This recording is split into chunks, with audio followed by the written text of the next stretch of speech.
Question. तो relative motion के हम लोग बेसिक क्वेश्चन शुरू करेंगे, सॉल्व करेंगे और इस बेसिक के ही सहायता से हम लोग अच्छे क्वेश्चन को भी डील कर पाएंगे।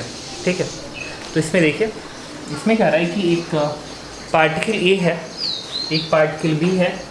पार्टिकल ए की स्पीड कांस्टेंट है 20 मीटर पर सेकेंड और पार्टिकल बी की इनिशियल वेलोसिटी 0 है। इनिशियल मतलब रेस्ट में है, ये अभी रेस्ट में है। तो अगर ये नहीं भागता तो ये इसको कैच कर लेता। तो मुझे जानना है कि इस पार्टिकल बी का मिनिमम एक्सेलरेशन कितना हो ताकि पार्टिकल ए पार्टिकल बी को न पकड़ सके। ठीक, तो सुनना, क्वेश्चन आप ऐसे लिख सकते हो, two particle A and B, distance between them is 10 metre, initial velocity of particle A is 20 metre per second, find minimum acceleration of B so that particle A can not catch particle B. ठीक है, तो देखिए, अगर आप कुछ चीज़ें सोचते हैं, अगर पार्टिकल बी नहीं भागता तो कंफर्म है कि इसको पकड़ लेता, और इसका एक्सेलरेशन खूब ज़्यादा हो जाए तो आप कल्पना करके देखो, इसको नहीं पकड़ पाएगा। खूब ज़्यादा हो जाए एक्सेलरेशन, खूब ज़्यादा, तो नहीं पकड़ पाएगा। लेकिन इसका एक्सेलरेशन कम हो, एकदम धीरे धीरे भागे, तब से पकड़ ही लेगा इसको। इतना तो समझ में आ ही रहा है कि सही में इसका कोई ना कोई एक एक्सेलरेशन होगा, जिस एक्सेलरेशन से अगर ज़्यादा उसका एक्सेलरेशन होगा तो फिर ये पार्टिकल इसको पकड़ नहीं पाएगा। ठीक है, चलिए इसको सॉल्व करने का तरीके हैं। फर्स्ट, रेक्टिलिनियर मोशन के सहायता से भी आप कर सकते हो। जैसे कि मैंने कहा था कि दोनों एक दूसरे को पकड़ेंगे तो मिनिमम के केस में वेलोसिटी सेम होनी चाहिए, अंतिम वाली, कुछ ऐसा, तो उसके सहायता से भी कर सकते हो। बट हम लोग सीख रहे हैं रिलेटिव मोशन, तो हम लोग रिलेटिव मोशन के सहायता से इस क्वेश्चन को सॉल्व करेंगे। तो दोबारा मैं आपको बताऊंगा उस बेसिक के सहायता से जो रेक्टिलिनियर मोशन का हेल्प होगा। ठीक है, चलो सबसे पहले रिलेटिव के सहायता से सॉल्व करेंगे। और चूँकि हम लोग रिलेटिव मोशन सीख रहे हैं तो रिलेटिव मोशन ही अप्लाई भी करेंगे। ये नहीं कि रेक्टिलिनियर में सीखे वही हमेशा लगाते रहें, तो फिर इस चैप्टर को क्यों पढ़ते। तो कन्फर्म है कि चैप्टर ऐसा है जो क्वेश्चन को ईजिली हैंडल करवाता है। तो आपको इन अप्रोचेस को क्या करना है, सीखना है। तो देखिए, दो पार्टिकल, पार्टिकल ए और पार्टिकल बी है। तो इसके लिए क्या किया जाता है, किसी भी पार्टिकल के फ्रेम पे चले जाते हैं। तो एक फ़ायदा है, मान लीजिए, कुछ टर्म्स में यूज़ कर रहा हूँ, ध्यान दीजिएगा, और इसी क्वेश्चन के लिए हमेशा वैलिड है। मान लो एक पर्सन है, यहाँ बैठा हुआ है, यहाँ से एक शॉट फायर किया गया, इसको लगा, ये t बराबर 0 था और ये t बराबर 5 सेकेंड पे इसको लग गया शॉट। अब दो पर्सन हैं, एक पर्सन ये है जो कि रेस्ट में है ग्राउंड पे, और एक पर्सन है जो कि ट्रक पे बैठ के भाग रहा है, किसी सर्टेन स्पीड, किसी सर्टेन एक्सेलरेशन से भाग रहा है। दोनों के हाथ में स्टॉप वॉच है, इसके पास भी स्टॉप वॉच है, इसके पास भी स्टॉप वॉच है। तो दोनों मेजरमेंट करने जा रहे हैं। तो दोनों का काम क्या है, ये क्या करेगा, जैसे ये शॉट फायर होगा एट द सेम इंस्टेंट ये अपने स्टॉप वॉच को ऑन करेगा, सेम इंस्टेंट ये भी अपने स्टॉप वॉच को ऑन करेगा। तो जैसे ही दोनों ने अपने स्टॉप वॉच को ऑन किया, उस सब शॉट फायर हुआ था। फिर ये शॉट जब इसको लगेगा तो दोनों एक ही साथ स्टॉप वॉच को बंद कर दिया। तो ये पूछे कि टाइम का मेजरमेंट इसका ज़्यादा आएगा किसका ज़्यादा आएगा, सेम आएगा। तो ये भी कहेगा कि अगर 5 सेकंड में गोली लगी है तो ये भी कहेगा कि 5 ही सेकंड में शॉट उसको लगा है। इसका मतलब जो टाइम का मेजरमेंट होता है फ्रेम इंडिपेंडेंट होता है इन क्लासिकल मैकेनिक्स। ठीक है, जब आपको पढ़ाया जाएगा बीटेक के टाइम पे रिलेटिविस्टिक मैकेनिक्स, तो उसमें टाइम भी फ्रेम पे डिपेंड करता है। ठीक है, तो because of light speed measurement में आ जाता है।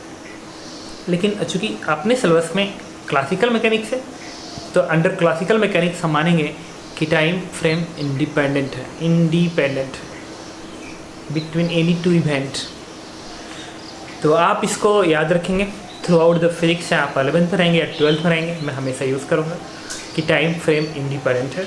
तो आप भी इसका लगातार यूज़ करना, इस पर डाउट ना करना, क्योंकि क्या होता है ना कि जब एक बार कोई कॉन्सेप्ट होता है और उस पर आप डाउट करते हो तो फिर दिमाग ना दूसरी चीज़ों को पकड़ नहीं पाता है। फिर इजी क्वेश्चन भी होगा तो सॉल्व नहीं पाएगा। तो इजी क्वेश्चन हो या डिफ़िकल्ट क्वेश्चन हो, अगर आपको करना है तो तो सबसे पहले क्या करना चाहिए, कुछ बेसिक चीज़ें आपके दिमाग में होनी चाहिए और वो फैक्ट की तरह से होना चाहिए। एकदम फैक्ट है तो फैक्ट है, वो चेंज नहीं हो सकता है, उस फॉर्म में होना चाहिए। तो उसी तरीके से मैं यहाँ पे स्टेटमेंट बोलने जा रहा हूँ कि time between any two event will not depends on choice of observer या reference frame. Reference frame REFERENC frame FRAME, reference frame बोलूँ या ऑब्जर्वर बोलूँ, दोनों क्या है, एक ही चीज़ है।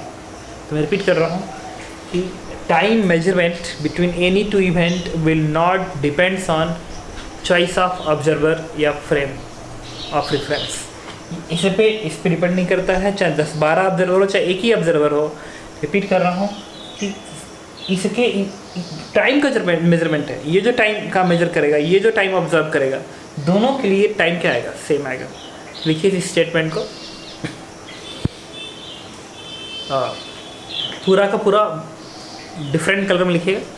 Time measurement will not depend on choice of observer or reference frame. This means from all reference frame या observer time measurement will be same. तो फर्स्ट लाइन है जो आपको याद करना था। देखिए अब इसके हेल्प से मैं क्वेश्चन करने जा रहा हूँ। तो मैं ये कहा था कि क्वेश्चन को सॉल्व करने के लिए ऑब्जर्वर ग्राउंड से सॉल्व करेगा या किसी के ऊपर बैठ जाए। किसी के ऊपर बैठने का मतलब रिलेटिव की बात होगी।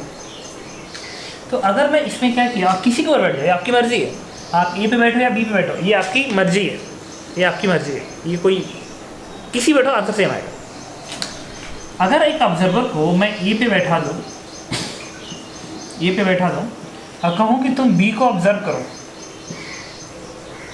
तो अकॉर्डिंग टू रिलेटिव मोशन में बता चुका हूँ कि एक बार ऑब्जर्वर किसी के ऊपर बैठ गया है तो ऑब्जर्वर अपने आप को क्या महसूस करेगा, रेस्ट में महसूस करेगा। और ये कोई और नहीं होता है, आप खुद ही होते हो, ये आप खुद ही होते हो, तो आप अपने आप को रेस्ट में महसूस करोगे। तो ये ऑब्जर्वर जो है ये अपने आप को रेस्ट में महसूस करेगा। और देख किसको रहा है, बी को। जब बी को देखेगा तो क्या करेगा, बी का एक्सेलरेशन है तो अपनी वेलोसिटी को रिवर्स करके देगा। किसको, बी को। बताया ना, इस फ्रेम से इसकी वेलोसिटी क्या नजर आएगी, रिलेटिव। इस फ्रेम से इसका एक्सेलरेशन क्या नजर आएगा, रिलेटिव। तो जब भी आप किसी के फ्रेम पे जाते हो तो अपनी वेलोसिटी रिवर्स करके देते हो उसको, ताकि उसकी रिलेटिव वेलोसिटी आ जाए। अपना एक्सेलरेशन रिवर्स करके देते हो ताकि उसका रिलेटिव एक्सेलरेशन है। तो हर चीज़ हम लोग रिलेटिव की बात कर रहे होते हैं। तो इस चीज़ को भी आप ध्यान रख सकते हो या मेंशन कर लो। और ये भी बहुत अच्छा स्टेटमेंट है कि रिलेटिव मोशन कब लगाना चाहिए। देखो क्वेश्चन में क्या होता है, जब दो पार्टिकल हो या दो से ज़्यादा पार्टिकल मोशन में हो तो उन क्वेश्चनों को रिलेटिव मोशन के साथ से बड़ा इजीली हैंडल किया जाता है। आपको भी यही चीज़ सोचना है। तो लिखिए इस लाइन को, और ये एक हिंट है, ठीक है, लिखिए hint to apply relative motion. When two or more particles are in motion, then to handle problem easily, take the help of relative motion. clear? इसके अंदर फर्स्ट स्टेप लिखिएगा। First step, stand an observer at any object. This observer feel stationary himself. First point. Second point, all observation from this observer will be relative. ये कह रहा था कि observer को किसी एक के फ्रेम में लेके जाते हैं या किसी एक के ऊपर बैठा देते हैं और वो ऑब्जर्वर अपने आप को रेस्ट में महसूस करता है। ये फर्स्ट स्टेटमेंट था, फर्स्ट स्टेप था। सेकेंड स्टेप, इस ऑब्जर्वर को हर पार्टिकल, चाहे एक पार्टिकल चाहे दो पार्टिकल या तीन पार्टिकल, जिसको जिसको ऑब्जर्व करेगा उसको रिलेटिव वेलोसिटी और रिलेटिव एक्सेलरेशन दिखाई देगा। तो इसके लिए क्या किया जाता है, सेकेंड स्टेप में लिखिए, right relative velocity of all particles with respect to this observer with the help of vector method or observation method in which we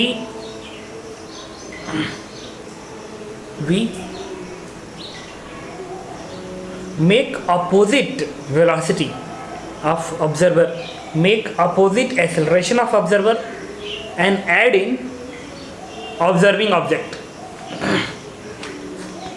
तो जिस ऑब्जेक्ट को तुम देख रहे हो उस ऑब्जेक्ट में इस ऑब्जर्वर की वेलोसिटी रिवर्स कर देते हैं, इस ऑब्जर्वर का एक्सेलरेशन रिवर्स करके देते हैं। जितने पार्टिकल होते हैं सब में ये काम करते हैं। समझ रहे हो क्या कह रहा हूँ? तो आप इसे ध्यान रखना है। फिर रिपीट कर रहा हूँ कि सिर्फ वेलोसिटी नहीं, एक्सेलरेशन भी। उस ऑब्जर्वर का वेलोसिटी अगर इस तरीके से तो रिवर्स करके ऐड कर दो। ओके, तो मैंने आपको बताया कि इस ऑब्जर्वर के फ्रेम से रिलेटिव वेलोसिटी, रिलेटिव एक्सेलरेशन लिख लेंगे। अब थर्ड स्टेप में है कि इस ऑब्जर्वर के फ्रेम से जब आपने एक बार रिलेटिव वेलोसिटी, रिलेटिव एक्सेलरेशन लिख लिया, तो अब काइनेमेटिक्स के सारे फार्मूले, चाहे वो वेरिएबल एक्सेलरेशन के हो चाहे कांस्टेंट एक्सेलरेशन के हो, वो सारे के सारे एप्लीकेबल है। इवन फिजिक्स के सारे कॉन्सेप्ट एप्लीकेबल है। तो लगा डालो, ठीक है। जितना अब तक मैंने बताया है प्रोजेक्टाइल मोशन में चाहे रेक्टिलिनियर मोशन में, सब अप्लाई करो इस फ्रेम से, कोई दिक्कत नहीं है, ठीक है। बट जो भी आएगा सब इस फ्रेम से आएगा, इस फ्रेम के रिस्पेक्ट में आएगा। डिस्प्लेसमेंट भी आएगा तो इस ऑब्जर्वर के लिए आएगा कि ऑब्जर्वर को कितना डिस्प्लेसमेंट दिखेगा। वेलोसिटी आएगी तो रिलेटिव वेलोसिटी आएगी, इस ऑब्जर्वर को वेलोसिटी क्या दिखेगी। अगर एक्सेलरेशन आएगा सामने वाले का तो इस ऑब्जर्वर के रिस्पेक्ट में आएगा कि इस ऑब्जर्वर को एक्सेलरेशन क्या दिखेगा। मतलब everything will be relative and all terms in calculations will be come with respect to this observer, ठीक है। अब इसको सॉल्व करते हैं। देखिए, तो पहले स्टेप पे मैंने कहा था कि किसी भी एक पे ऑब्जर्वर को बैठा देते हैं, बैठा दिया तो ये अपने आप को क्या महसूस करेगा, रेस्ट महसूस करेगा। फिर सेकेंड स्टेप में क्या कहा था, इसके पास वेलोसिटी है तो रिवर्स करके दे दो, एक्सेलरेशन है तो रिवर्स करके दे दो। तो क्या इसके पास एक्सेलरेशन है? नहीं, तो जो है ही नहीं उसे क्या दोगे, वेलोसिटी है उसको रिवर्स करके इसमें ऐड कर दो। तो वेलोसिटी 20 थी, 20 को रिवर्स करके बी में ऐड करना है, बी में 20 मीटर पर सेकेंड बी में ऐड कर दिया। कहा था ना कि जिसको ऑब्जर्व करोगे उसमें ऐड करना है। तो मैं ऑब्जर्वर अपने आप में क्या ऐड करूँगा, जिसको देखना उसमें ऐड करना है अपनी वेलोसिटी को रिवर्स करके। लिख लिया।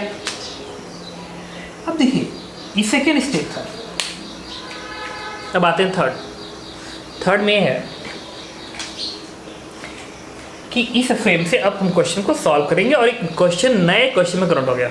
और नया क्वेश्चन क्या है बताता हूँ। मैं खुद ऑब्जर्वर हूँ, मैं ऐसे खड़ा हूँ और बी को देख रहा हूँ कि यार बी के पास इनिशियल वेलोसिटी कितनी है, 20 मीटर पर सेकेंड, और एक्सेलरेशन किधर है, उधर। मैं क्वेश्चन क्या देख रहा हूँ कि बी के पास initial velocity 20 metre per second इधर और एक्सेलरेशन इधर, और एक्सेलरेशन वेलोसिटी का अपोजिट है। इसका मतलब स्पीड क्या होगा, घटेगा। तो ऑब्जर्वर ए को लगेगा कि यार बी उसकी तरफ आ रहा है बट उसकी स्पीड कम हो रही है। ये पूरा क्वेश्चन एक नए क्वेश्चन बदल गया और इस नए क्वेश्चन में मुझे ये दिखाई दे रहा है कि वेलोसिटी इधर और एक्सेलरेशन इधर है। इसका मतलब कंफर्म है कि ये एक्सेलरेशन इसकी स्पीड को कम करेगा। और बी की दूरी कितनी है, 10। अच्छा, ये डिस्टेंस 2 की 20 की है। रिपीट कर रहा हूँ, ये भी इंडिपेंडेंट होता है, ध्यान रखना। जैसे कि अगर कोई कहे कि एक पॉइंट ए है और एक पॉइंट ए है 2, कोई कहे कि इनकी 20 की दूरी बताइए, इनकी 20 की दूरी फ्रेम इंडिपेंडेंट है। 2 पार्टिकल की 20 की दूरी फ्रेम इंडिपेंडेंट है, क्योंकि एक ऑब्जर्वर धरती पे खड़ा हो और एक ऑब्जर्वर बाइक लेके भाग रहा हो। तो क्या इन दोनों की 20 दूरी अलग बताएगा? कभी नहीं। ये कहे कि अगर 2 मीटर है इनकी 20 की दूरी, तो ये भी कहे कि 2 ही मीटर है। इसका मतलब distance between any 2 point will not depends on choice of observers. Okay. 3. Distance between any 2 particle will frame independent. तो आपको मैंने 2 इंपॉर्टेंट चीज़ें यहाँ पे बता दी है। पहला ये कि टाइम फ्रेम पे डिपेंड नहीं करता है, और दूसरा ये कि distance between 2 particle, distance travel नहीं है, डिस्टेंस बिटवीन टू पार्टिकल, दो के बीच की दूरी फ्रेम इंडिपेंडेंट होगी। आपको ध्यान रखना होगा और इसको आप ना पूरे अंडरलाइन कर लीजिएगा, क्योंकि इन्हीं के साथ आज क्वेश्चन सॉल्व होगा। Distance between any to particle will frame independent and time will also frame independent. अब देखिए, तो इस फ्रेम से देखने पे ये जो पार्टिकल है उसकी वेलोसिटी 20 मीटर पर सेकेंड दिखाई दे रही है इस डायरेक्शन, और एक्सेलरेशन उधर। तो ये ऑब्जर्वर कहेगा कि यार ये पार्टिकल जो बी है उसकी वेलोसिटी इधर, एक्सेलरेशन इधर है, और ये तो अपोजिट है, इसका मतलब स्पीड घटेगी। तो जितना ये बी इस ए के पास आएगा उतना ही इसकी स्पीड घटेगी, इसकी स्पीड घटेगी। तो अगर इस ए की वैल्यू बहुत कम रही तो फिर 10 मीटर की दूरी तय भी कर लेगा और स्पीड जीरो भी नहीं होगा और टकरा भी जाएगा। और अगर इसकी स्पीड बहुत ज़्यादा रहा, अगर एक्सेलरेशन बहुत ही ज़्यादा रहा, रिटार्डेशन बहुत ज़्यादा रहा, तो हो सकता है कि 5-6 मीटर की दूरी तय करे और स्पीड जीरो हो जाए और अभी भी रिटार्डेशन उधर ही है। तो ऐसे हो कैसे चला जाए? जैसे एक पत्थर है, ये मेरा हाथ है, अगर तुम ऐसे फेंकते हो, अगर स्पीड कम तो देखो नीचे आ गया, क्योंकि रिटार्डेशन जी तो था ही, पत्थर ऊपर गया, स्पीड जीरो हुई, नीचे आ गई। लेकिन बहुत तेज फेंक दो, टकरा गया था। तो वही मैं यहाँ कह रहा हूँ कि अगर ये रिटार्डेशन बहुत ज़्यादा रहा, तो ये पहले ही जीरो होकर लौट जाएगा। रिटार्डेशन बहुत ही कम हुआ तो इसे टकरा जाएगा। तो क्वेश्चन क्या है कि minimum acceleration so that A can not catch be. एक बी को पकड़े या बी ए को पकड़े, बात तो एक ही है, कोई किसी को भी पकड़ तो रहा है। वही चीज़ ये है कि जो पार्टिकल बी है ये इसकी तरफ आ रहा है, तो कह रहा है क्वेश्चन में इस ए की मिनिमम वैल्यू कितनी हो, ताकि बी जस्ट इसको पकड़ने से बच जाए, कैन नॉट कैच, जस्ट पकड़ने से बच जाए। मतलब ये इतना होना चाहिए कि इसकी स्पीड घटते जब इसके पास जाए ना, तो जस्ट यहाँ पे जाके जीरो हो जाए, और जब यहाँ पे जस्ट जीरो होगा, हल्का सा बीच में गैप हो, जीरो होगा, अभी भी रिटार्डेशन है, लौट जाएगा। मतलब इस तरीके से मेरा हाथ है, ये है पार्टिकल्स और ये है बी, ये ऑब्जर्वर यहाँ पे था, तो ऐसे है और ऐसे आते जस्ट जीरो और फिर लौट जाए। मतलब इसका एक्सेलरेशन कम से कम इतना होना चाहिए ताकि ये जस्ट इसके पास पहुँचे और लौट जाए। इसका मतलब ये है कि under minimum acceleration the final speed of particle B will be zero as seen by observer A. इसमें तो ये होना चाहिए। तो बहुत इंपॉर्टेंट लाइन है, ऐसे बहुत सारे क्वेश्चन पूछे जाते हैं, तो उसके लिए इसको ध्यान रखना होगा। लिखिए, to find minimum acceleration A, final velocity of particle B as seen by particle A will be zero. पूरा अंडरलाइन है, विल बी जीरो। तो फाइनल वेलोसिटी जीरो हो जाए, तो इस ऑब्जर्वर को इस पे काइनेमेटिक्स इक्वेशन लिखना है, v का स्क्वायर बराबर u का square plus 2a into S. तो फाइनल वेलोसिटी जीरो हो गया। इनिशियल वेलोसिटी इसकी, इस ऑब्जर्वर को क्या दिख रही है, 20, तो 20 का स्क्वायर प्लस 2, एक्सेलरेशन इधर है तो इसको लिखने माइनस है, और डिस्प्लेसमेंट कितना हो रहा है, 10, इधर 10 हो रहा है। मैं इस राशि को प्लस मान लिया, प्लस कर, इधर मैंने प्लस मान लिया, ये ओरिजिन है, इधर मैंने प्लस मान लिया, तो डिस्प्लेसमेंट भी प्लस होगा, वेलोसिटी भी प्लस होगी, एक्सेलरेशन नेगेटिव। ठीक है, अगर आप इधर मानते तो फिर वेलोसिटी नेगेटिव होती, एक्सेलरेशन पॉजिटिव होता, डिस्प्लेसमेंट नेगेटिव होता। तो लिख लिया। अब इसको सिंप्लीफाई कर दो तो एक वैल्यू क्या आएगी, 20 का square divide by 20, this is 20 metre per second square. इसका मतलब ये हो गया कि इस पार्टिकल का एक्सेलरेशन b का अगर इतना हुआ तो इसकी स्पीड जस्ट यहाँ पे आते थे जीरो होगी और वापस लौट जाएगी। इसका मिनिमम एक्सेलरेशन ये b का कितना होना चाहिए, 20 होना चाहिए। अगर 20 से कम हुआ इसका एक्सेलरेशन, जाके से टकरा जाएगा, क्योंकि थोड़ा और दूर चलेगा तो टकरा जाएगा। अगर 20 से इसका एक्सेलरेशन ज़्यादा हुआ तो पहले ही जीरो हो जाएगा और लौट जाएगा। इसका मतलब the minimum acceleration of a is 20 metre per second square, और वही b का क्या है, एक्सेलरेशन है। तो दिस इज आंसर। ठीक है, ऐसा कुछ नहीं, मैंने इस क्वेश्चन को सॉल्व करने में बोला बहुत चीज़ें क्योंकि आपको समझाना था मुझे, तो मैं कुछ चीज़ें समराइज करने से पहले एक और बात बता दूँ इस क्वेश्चन के अंदर। अच्छा, इसकी फाइनल वेलोसिटी इसके फ्रेम में 0 आ रही है, मतलब ये रिलेटिव वेलोसिटी तो है, मतलब पार्टिकल बी की relative velocity as seen by observer A is 0, observer A is 0। तो रिलेटिव वेलोसिटी क्या होती है? It is v1 minus v2 vector, और ये 0 हो गया, it is v1 minus v2 vector, and what is v1 और v2 इक्वल। इसका मतलब ये हो गया कि अगर इसकी वेलोसिटी v1 है, इसकी v2 है, तो रिलेटिव वेलोसिटी तभी 0 होगी जब दोनों की एक्चुअल वेलोसिटी आपस में इक्वल होगी इन डायरेक्शन इन मैग्नीट्यूड बोथ।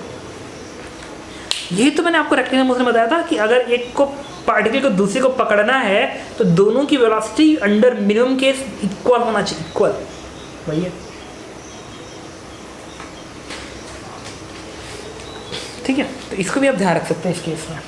अभी जो लिखे थे ना फाइनल वेलोसिटी 0, उसी में फाइनल वेलोसिटी 0 लिखे थे ना relative, under minimum acceleration final velocity will be 0, और करके velocity of both particle will be same, so that relative velocity becomes 0।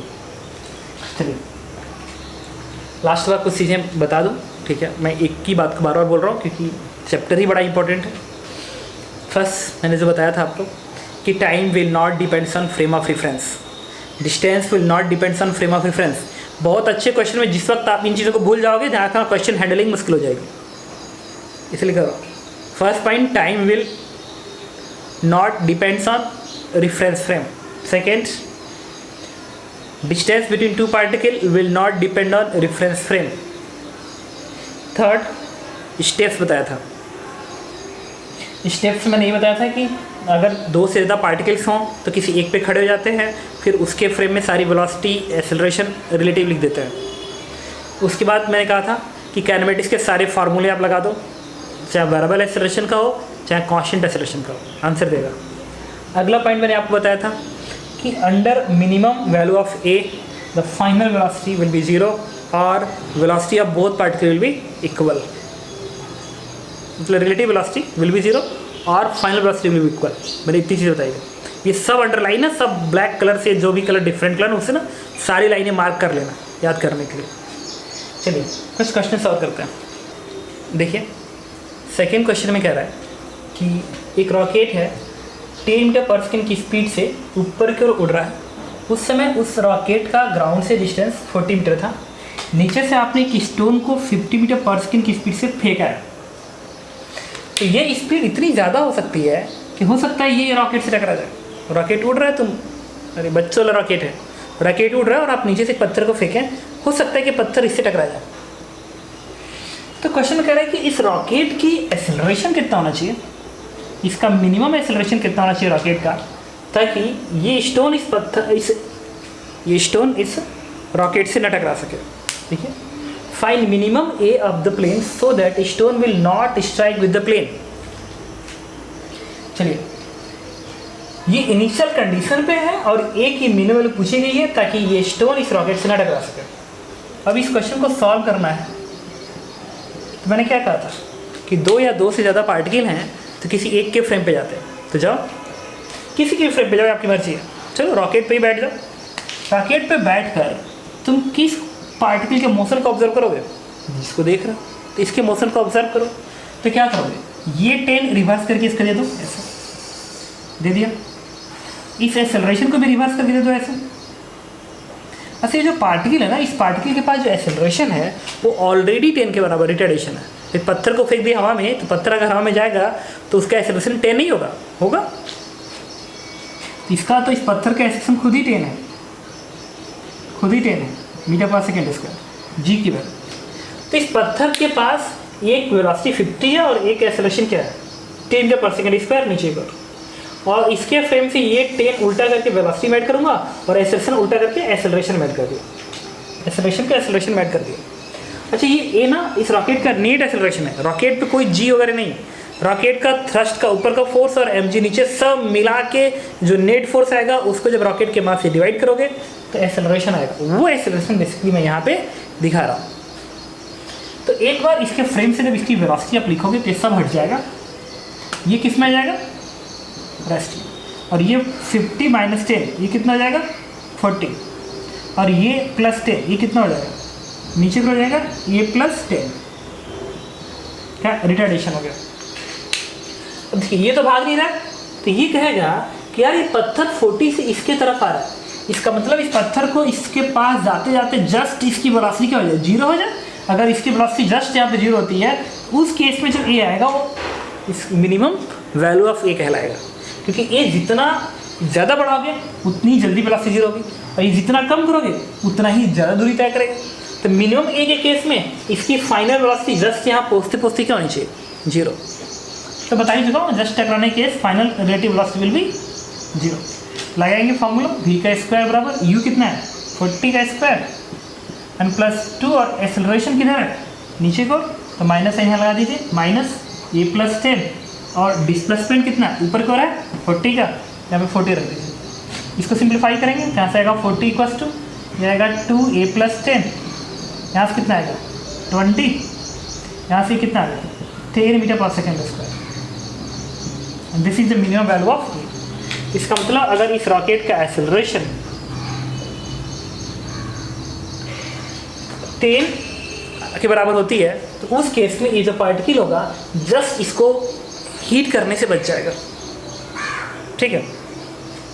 अच्छा ये तो पहला क्वेश्चन था इसका। इसका सेकेंड क्वेश्चन पे क्या पूछता है, सेकेंड भी क्वेश्चन अच्छा है, कहेगा कि under minimum acceleration minimum A find velocity of stone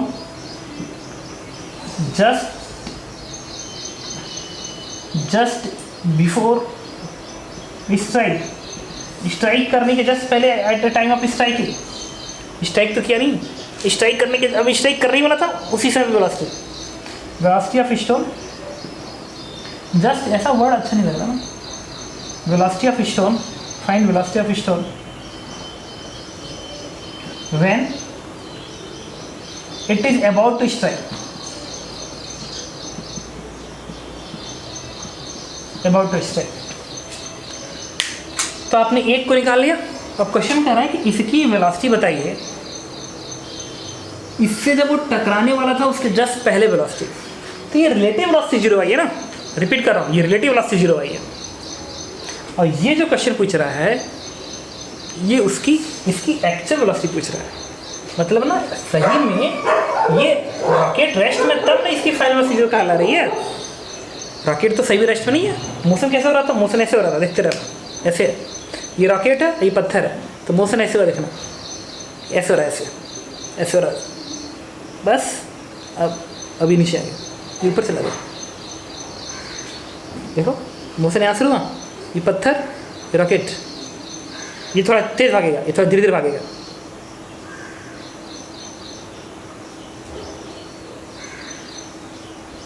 ऐसा।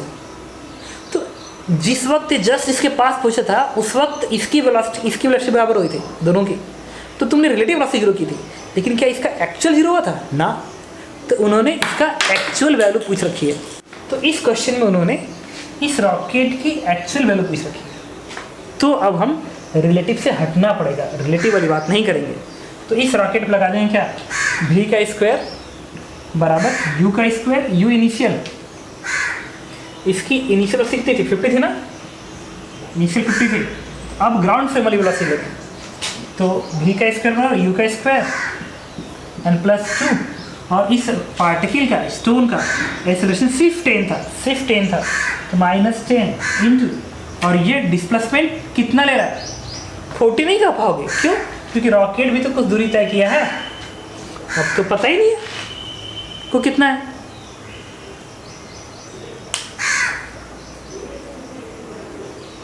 नहीं पता, मैंने कहा चलो पता कर ले तो कितना। अब ये तो समझ में नहीं आ रहा कितना है, अब कैसे किया जाए, तो बताता हूँ आपको, क्योंकि पार्टिकल भी जा रहा है और रॉकेट भी जा रहा है, तो जहाँ पे जस्ट टकराने वाले थे वो तो डिस्प्लेसमेंट ज़्यादा हो गया ना, 40 से ज़्यादा हो गया, और वो जब तक मिलेगा नहीं तो लिख नहीं पाएंगे, कोई बात नहीं, ये चीज़ तो है टाइम फ्रेम इंडिपेंडेंट होता है। तो टाइम अगर मैं निकाल लूँ तो मैं फिर इसके ऊपर लगा दूंगा v बराबर v प्लस at, तो आंसर आ जाएगा। टाइम निकालना, टाइम फ्रेम इंडिपेंडेंट है। तो इस केस में यहाँ से यहाँ तक जाते समय इसकी रिलेटिव वेलोसिटी 0 हुई है, तब क्या करोगे? फाइनल वेलोसिटी 0, v बराबर v प्लस at, और इसका u कितना है 40 एंड प्लस a, और एक्सेलरेशन नीचे का कितना ये प्लस 10 इंटू टी, v बराबर u प्लस at। मैं इस फ्रेम से फाइनल वेलोसिटी 0 किया, u इतना तो 80 लगा दिया, a की वैल्यू 10 है, यहाँ पे 10 रख दो, यहाँ से t की वैल्यू क्या आ गई 2 सेकेंड। इसका मतलब ये हो गया कि ये स्टोन 2 सेकेंड में इस रॉकेट के जस्ट पास पहुँच चुका होगा, हाँ उसकी रिलेटिव वेलोसिटी 0 होगी। 2 सेकेंड में ये स्टोन जस्ट इसके पास पहुँच चुका होगा, ठीक है। अब देखिए, अब आते हैं इस पर। अब ये जो पार्टिकल थी इसकी स्पीड कितनी थी 50 मीटर पर सेकेंड थी, और एक्सेलरेशन कितना है 10 मीटर पर सेकेंड स्क्वायर। तो अब ये ग्राउंड फ्रेम में, ये भी ग्राउंड फ्रेम है, तो इसके हेल्प से हमें इसकी स्टोन की फाइनल वेलोसिटी निकालनी है। इस क्वेश्चन का आंसर करिए। अब लगाएंगे v बराबर u प्लस at, u कितना लिखेंगे 50 प्लस एक्सेलरेशन क्या है -10, और टाइम तो फ्रेम इंडिपेंडेंट है, चाहे तुम इस फ्रेम से देखो तो, चाहे अगर ग्राउंड पे तुम खड़े होते तो टाइम क्या 2 सेकेंड यहाँ पर रख दीजिए। This is 30 metre per second and this one is the answer. इसका मतलब ये है कि जब ये पार्टिकल इससे जस्ट टकराने वाला होगा उस समय उस पार्टिकल की स्पीड क्या होगी 30 मीटर पर सेकेंड होगी। तो देखिए, इस क्वेश्चन को तो मैंने प्रीवियस के हेल्प से सॉल्व किया। इस क्वेश्चन में कहा गया था कि अंडर मिनिमम एक्सेलरेशन बताइए इस स्टोन की वेलोसिटी फाइनल कितनी हो रही होगी जस्ट टकराने से पहले, तो ये 30 मीटर पर सेकेंड है। इसके लिए मैंने टाइम यहाँ से निकाला। अब मैं जानता हूँ कि टाइम फ्रेम इंडिपेंडेंट है, तो जब फ्रेम इंडिपेंडेंट है तो मैंने उसका हेल्प यहाँ पे ले लिया। कुछ समझ रहा क्या कह रहा हूँ? वन सेकेंड, मैंने दोनों अप्रोच को एक तरह से मिक्सअप नहीं किया, अलग अलग रखा है। रिलेटिव के हेल्प से टाइम निकाला और इस टाइम का हेल्प ग्राउंड फ्रेम में जाकर कर लिया। तो ये जो पूछा है velocity of stone about to strike, तो एक ग्राउंड फ्रेम में पूछा है। जैसे कि धरती पे तुम खड़े होते, ये तुम हो सपोज करो,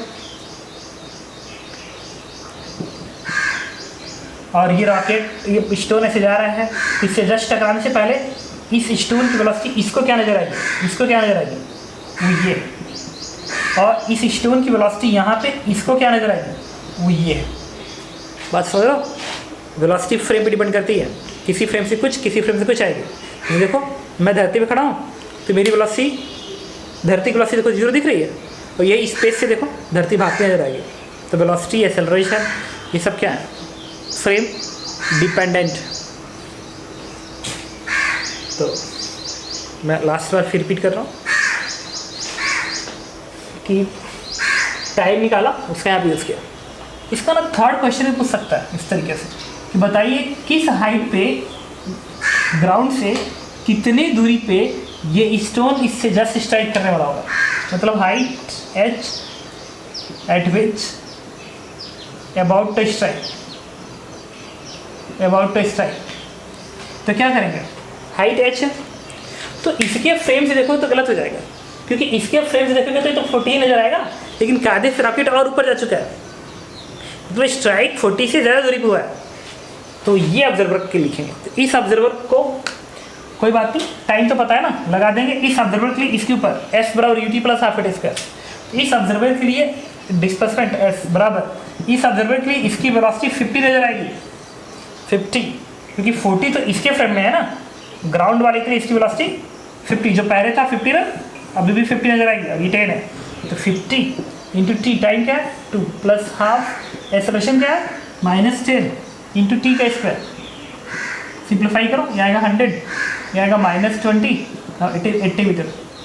इसका मतलब ये जो पार्टिकल्स है यहाँ से 80 मीटर की दूरी अटेंड कर लेगा, उस समय इससे टकराने वाला होगा। This is answers. तो यहाँ पे बेसिकली 3 क्वेश्चन मैंने आपको समझाने की कोशिश की है। पहला क्वेश्चन मिनिमम ए कितना हो, रिलेटिव सॉल्व किया। दूसरा क्वेश्चन टकराते समय वेलोसिटी कितनी होगी, रिलेटिव के हेल्प से टाइम निकाला और उसको ग्राउंड फ्रेम में जाके रेक्टेंगुलर मोशन का फॉर्मूला एक्चुअल वेलोसिटी पर लगा दिया। तीसरा, टकराते समय हाइट कितनी होगी। इसको भी मैं एक्चुअल वेलोसिटी से कैलकुलेशन किया, क्योंकि एक्चुअली वो उतना दूरी पर नहीं होगा जितना दूरी दिख रहा था अभी, ये रिलेटिव में 40 है, तो और दूरी पर होगा, इसलिए ऐसा किया है। चलिए कुछ क्वेश्चन सॉल्व करते हैं। इसमें दो पार्टिकल्स हैं, एक पार्टिकल ए है और एक पार्टिकल बी है। पार्टिकल ए को आपने ऊपर को फेंका है 10 मीटर पर सेकेंड से, और पार्टिकल बी को आपने हॉरिजॉन्टली फेंका है 20 मीटर पर सेकेंड से। कह रहा find distance between two particle at t = 4 second. t = 4 second पे दोनों की बीच की दूरी बताइए, ये मानते हुए कि टावर की हाइट बहुत ही ज़्यादा है और 2 सेकेंड के पहले कोई टकरा नहीं रहा धरती से। तो अगर इन दोनों की बीच की दूरी पता करनी है, देखो ये रेक्टिलिनियर मोशन में था ना, प्रोजेक्टाइल मोशन में, एक डिफिकल्ट क्वेश्चन था, रिलेटिव में बड़ा इजी हो जाएगा। कह रहा दोनों के बीच की दूरी बताइए, distance between to. It is not a distance travel by any one particle, it is distance between to. Find distance between two particle at t = 4 second. तो 2 सेकेंड में ये कुछ दूरी तय करेगा, 2 सेकेंड में ये कुछ दूरी तय करेगा, फिर ये दूरी निकालो। 2 सेकेंड में कुछ दूरी ये तय करेगा, 2 सेकेंड में ये कुछ दूरी तय करेगा, दोनों की बीच दूरी ये निकालो। रेक्टिलिनियर मोशन ऐसा करोगे। रिलेटिव में क्या करेंगे, किसी भी एक पर खड़े लेंगे। तो वेलोसिटी 20 है, इसका 10 है, तो बी का एक्सेलरेशन कितना होगा 10 मीटर पर सेकेंड स्क्वायर, जी है, और ए का भी एक्सेलरेशन क्या है, ये भी तो जी है। ए का भी एक्सेलरेशन जी है, बी का भी एक्सेलरेशन जी है, बी की वेलोसिटी 20 है और ए की वेलोसिटी 10 है। तो किसी भी एक के फ्रेम से जाके दूसरे को ऑब्जर्व करेंगे। चलो ए पे खड़े होते हैं, ए पे खड़े होकर जब बी को ऑब्जर्व करोगे तो वेलोसिटी को उल्टा करके दोगे, तो वेलोसिटी को उल्टा करके दोगे, तो ये 20 है ना, इस वाले में 10 रिवर्स तक मिलेगा, रिवर्स करके। और इस ए का जो एक्सेलरेशन है जी, ये भी तुम रिवर्स करके दोगे ऐसे। मतलब इस ए के फ्रेम से देखने पे ए का एक्सेलरेशन भी उल्टा करके देना होगा और ए की वेलोसिटी भी उल्टी करके देनी होगी बी में। तो मैंने बी पे वेलोसिटी रिवर्स करके ऐड कर दिया, बी पे मैंने एक्सेलरेशन को रिवर्स करके ऐड कर दिया। अब देखना, अब ए का हर चीज़ खत्म हो गया, बच गए। अब बी का जो नेट एक्सेलरेशन है वो तो एक जी ऊपर एक जी नीचे, तो जी से जी कट गया, जी से जी कट गया। इसका मतलब ये हो गया कि जो बी का रिलेटिव एक्सेलरेशन है इट इज 0। बी के पास तो कोई एक्सेलरेशन ही नहीं रहा ए के फ्रेम से। क्यों नहीं रहा, क्योंकि ए का भी एक्सेलरेशन वही है और बी का भी वही है, तो रिलेटिव एक्सेलरेशन 0 हो गया। तो ए के फ्रेम से देखने पे बी के पास कोई एक्सेलरेशन नहीं, और इन दोनों का जो रिजल्टेंट आएगा, इन दोनों का रिजल्टेंट जो आएगा, ये 10 है ना वेलोसिटी का, वो बनेगा इस तरीके से। तो ये 20 और ये 10 है, तो ये कितना आएगा 10√5 आएगा मीटर पर सेकेंड, इसका स्क्वायर प्लस इसका स्क्वायर, और रिजल्टेंट ऐसे। कोई पूछे ये वाला एंगल कितना आएगा थीटा, तो then tan theta is this length upon this length, तो 10/20 देन थीटा इज 1/2। तो अब क्वेश्चन में क्या हो रहा होगा मैं बताता हूँ। ये इस तरीके से क्वेश्चन चलेगा कि पार्टिकल ये रेस्ट में आ गए, क्योंकि आप उस पर खड़े हो, ये रेस्ट में आ गए, और जो पार्टिकल बी है वो यहीं से ऐसे भागता नजर आएगा, ऐसे। एंगल ये थीटा होगा और ये जो स्पीड होगी वो 10√5 होगी, और ये स्ट्रेट लाइन जाता नजर आएगा। क्यों, क्योंकि एक्सेलरेशन 0 है। अगर एक्सेलरेशन 0 है तो वेलोसिटी कभी चेंज नहीं होगी। एक्सेलरेशन ही तो रीजन होता है वेलोसिटी चेंज होने का। तो अगर एक्सेलरेशन 0 है इसका मतलब वेलोसिटी चेंज नहीं होगी, इसका मतलब वेलोसिटी का मैग्नीट्यूड भी वही रहेगा और डायरेक्शन भी वही रहेगा। वेलोसिटी में दोनों होता है ना, तो कैसे चेंज होगा बताइए। इसका मतलब अगर वेलोसिटी सिर्फ इस तरीके से, तो फिर ऐसे ही जा रहा है, ऐसे ही जा रहा होगा, ऐसा पैराबोला नहीं बनाएगा, सिर्फ ऐसे जाएगा। और अगर ऐसे होगा रिलेटिव तो फिर ऐसे जाएगा, रिलेटिव कांस्टेंट रहेगी। तो यहाँ से एक स्टेटमेंट भी आप नोट कर सकते हो, if relative acceleration is 0 then relative velocity cannot change in direction and magnitude both। तो पार्टिकल का मोशन कैसा दिखेगा, स्ट्रेट लाइन दिखेगा, स्ट्रेट लाइन, नो पैराबोलिक। इस पार्टिकल बी का अलग मोशन पैराबोलिक होगा, ए का अलग मोशन पैराबोलिक होगा, बट एक के फ्रेम में जब दूसरे को देखेंगे तो मोशन स्ट्रेट लाइन होगा अकॉर्डिंग टू इक्वेशंस। कम तो लिखिए स्टेटमेंट को, if relative acceleration is 0 then relative velocity of particle will be constant in both magnitude and direction and motion of particle will be under straight line, सब under line है। तो चलिए, तो ए से देखने पे बी का जो मोशन है वो स्ट्रेट लाइन मोशन है अंडर दिस स्पीड। तो कोई पूछे कि 4 सेकंड में इसके और इसकी बीच की दूरी कितनी होगी, तो 4 सेकंड में इतना दूरी तय करेगा। और ये दूरी कितनी होगी, अगर स्पीड 10√5 है तो 10√5 पे मल्टीप्लाई कर दो किससे, 4 से, आ गया इतना दूरी। तो दिस इज आंसर। मतलब पार्टिकल यहाँ पे आ गया, तो ये तो भाग नहीं रहा, ये रेस्ट में और यहाँ पे आ गया, तो दोनों की बीच दूरी यही हुआ ना। Then what is answer, answer is 40√5 metre. This is distance between two particle. देखिए ये सॉल्व हो गया इजीली। इसी को आप ग्राउंड फ्रेम से जाते फिर अलग निकालते हैं, फिर इसका अलग, फिर ये लेंथ, फिर ये लेंथ, फिर इसको निकालने के लिए स्क्वायर करके फिर घटाते, बहुत टाइम लगता।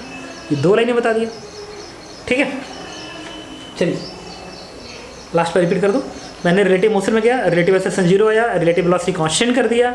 उसके बाद कि वेलोसिटी कांस्टेंट हो गया तो डिस्प्लेसमेंट कुछ और नहीं, वेलोसिटी टू टाइम आता है। मैंने वेलोसिटी टू टाइम करके डिस्टेंस निकाल दिया। बट इट एक ऐसा ही क्वेश्चन और बता देता हूँ, ठीक है। इस तरीके से होता है, देखिए भी सेम है, क्वेश्चन भी एकदम सेम है। इस तरीके से लिखिए, एक पार्टिकल ऐसे है जिसको मैंने फेंका इधर 4 मीटर पर सेकेंड के स्पीड से, और एक पार्टिकल इधर है जिसको फेंका मैंने इधर 9 मीटर पर सेकेंड के स्पीड से।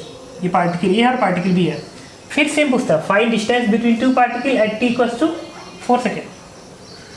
4 सेकेंड क्या करेंगे, सेम वही का, इसका एक्सेलरेशन g दिखा दीजिए, इसका एक्सेलरेशन g दिखा दीजिए, और इस पे खड़े हो जाइए।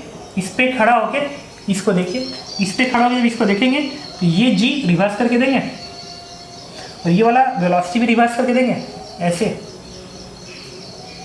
अब इससे ये कैंसिल आउट हो जाएगा एक्सेलरेशन,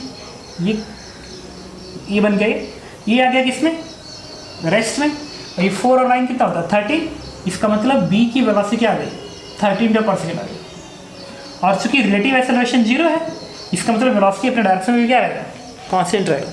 मतलब ये पार्टिकल ये अपने आप को रेस्ट महसूस होगा और पार्टिकल भी इस डायरेक्शन में 13 मीटर पर सेकेंड से ज़्यादा नजर आएगा और हमेशा कांस्टेंट रहेगी वेलोसिटी। क्यों, क्योंकि रिलेटिव एक्सेलरेशन 0 है, तो ऐसे जाएगा और ये नहीं भागेगा। रिलेटिवली ये रेस्ट में है तो ये ऐसे भागता नजर आएगा, और यही ग्राउंड फ्रेम में होता तो ये ऐसे भागता है ऐसे। इसलिए हमेशा हॉरिजॉन्टल होता है, क्योंकि वर्टिकल वेलोसिटी दोनों की क्या है 0, ऐसे ऐसे। तो ये रेस्ट पे आ गया और ये 30 से जा रहा है, तो t टाइम में b यहाँ पहुँचेगा इसके फ्रेम में, क्योंकि पीछे डिस्टेंस कितना होगा, डिस्टेंस 13 इंटू टाइम कितना है 4, तो 52 मीटर की दूरी अटेंड कर लिया होगा। और ये इसका आंसर है।